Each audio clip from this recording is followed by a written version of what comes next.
BRS ముఖ్య నేతలు ఒక్కొక్కరుగా కాంగ్రెస్ లో చేరుతున్నారు. ఇవాళ మాజీ మంత్రి కడియం శ్రీహరి, ఆయన కూతురు కావ్య కాంగ్రెస్ లో చేరారు. జూబ్లీహిల్స్ లోని సీఎం రేవంత్ రెడ్డి నివాసంలో రాష్ట్ర కాంగ్రెస్ వ్యవహారాల ఇన్ఛార్జ్ దీపాదాస్ మున్షే కండువా కప్పి పార్టీలోకి ఆహ్వానించారు. వరంగల్ ఎంపీగా కడియం ఫ్యామిలీ నుంచి పోటీ చేయనున్నారని సమాచారం. కడియం శ్రీహరికి లేదా ఆయన కూతురు కావ్యకు ఎంపీ సీట్ ఇచ్చే అవకాశం ఉందని చర్చ జరుగుతోంది. బీఆర్ఎస్ నుంచి వరంగల్ ఎంపీ టికెట్ ఇచ్చినా పోటీ నుండి తప్పుకున్నారు కావ్య. పార్టీపై ఉన్న వ్యతిరేకత వల్ల పోటీ చేయలేనని బీఆర్ఎస్ అధినేత కేసీఆర్ కు లేఖ రాసిన సంగతి తెలిసిందే. పార్టీ మారితే భయమెందుకు, తాను పార్టీ మారితే బీఆర్ఎస్ కు భయమెందుకని మాజీ deputy CM station Ghanpur MLA Kadiyam Srihari ప్రశ్నించారు. నిన్న హైదరాబాద్ లోని తన నివాసంలో నియోజకవర్గానికి చెందిన ముఖ్య నాయకులు, కార్యకర్తలు, అనుచరులతో ఆయన సమావేశమై పార్టీ మార్పుపై వారి అభిప్రాయాలను సేకరించారు. పసునూరి దయాకర్, ఆరూరి రమేష్ పార్టీ మారితే లేని అభ్యంతరం తన విషయంలోనే ఎందుకన్నారు. తన రాజకీయ జీవితంలో తనపై ఒక్క అవినీతి మరకలేదని, ఒక్క పిట్టి కేసు కూడా నమోదు కాలేదని కడియం చెప్పారు. కాంగ్రెస్ నేతలే నా వద్దకు వచ్చి పార్టీలోకి రావాలని ఆహ్వానించారని చెప్పారు. తన కుమార్తె కడియం కావ్యకు ఎంపీ టికెట్ ఇస్తామని కాంగ్రెస్ హామీ ఇచ్చిందని తెలిపారు.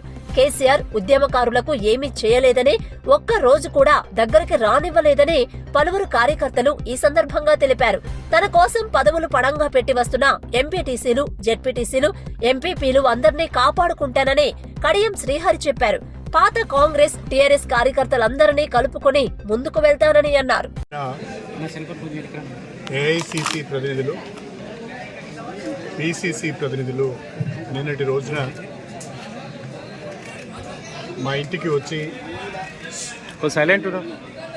కాంగ్రెస్ పార్టీలోకి రావాలని వారు ఆహ్వానించడం జరిగింది.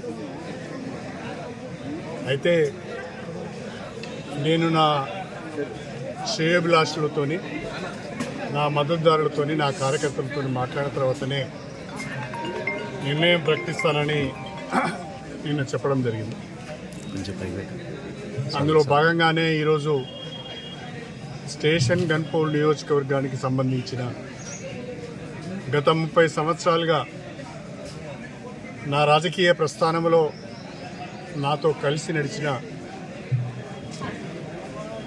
ముఖ్యులను, ప్రజాప్రతినిధులను, కార్యకర్తలను ఈరోజు కొంతమందిని, అందరినీ ఆహ్వానించలేకపోయినాం. షార్ట్ టైం ఉన్నది కాబట్టి అందరికీ చెప్పలేకపోయినాం.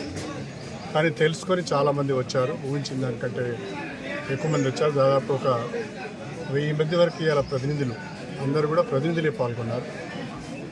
వాళ్ళందరూ కూడా ఏకగ్రీవంగా ఒక మాట చెప్పారు. ప్రస్తుత రాజకీయ పరిస్థితులలో మీరు ఏ నిర్ణయం తీసుకున్నా మీ వెంట మేము ఉంటామని ఒక గట్టి భరోసా నాకు వాళ్ళు ఇచ్చారు. వాళ్ళందరికీ కూడా నేను హృదయపూర్వకంగా కృతజ్ఞతలు తెలియజేసుకుంటున్నా.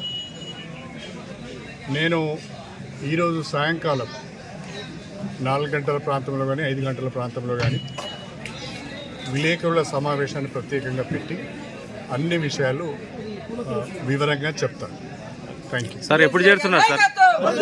సాయంకాలం.